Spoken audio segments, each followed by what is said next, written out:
Welcome to the stocking stuffer portion of our holiday gift buying videos.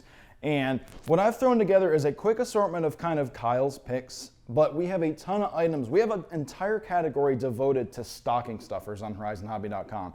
So you want to make sure you click that link in the description to check out all the items, and make sure you watch the other gift buying videos as well.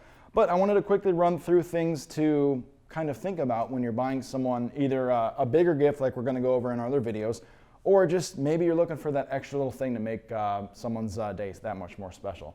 So things like tool assortments, LiPo charging bags, double-sided tape. We all run out of double-sided tape. Basic chargers, body scissors, reamers, smart battery checkers, an awesome gift. The whole line of smart chargers as well, but we specifically brought in that nice little USB size one as well.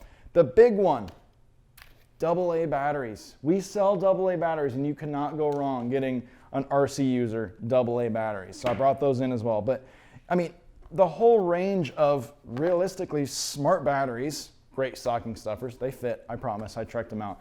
And then, you know, we mentioned Spectrum. You think of transmitters, you think of the really expensive stuff. But I mean, heck, things like a neck strap for the radio, great stocking stuffer. Other items like receivers, 620, 410 receivers, awesome stocking stuffers, could make someone's day, especially if they just got a new PNP or they're building a new ARF. And then even simple things like a Y harness, 6-inch extensions, 12-inch extensions, things of that nature. Think about that. Well, we actually already did, like I said. Make sure you click the link in the description to check out everything we have featured, but remember, you're not limited to this stuff. Anything can be a stocking stuffer. You can get it to fit in there. So we'll see you guys next time, or I should say we'll see you in the next video where we talk about some of our other gift guide stuff as well. Thanks again, and happy shopping.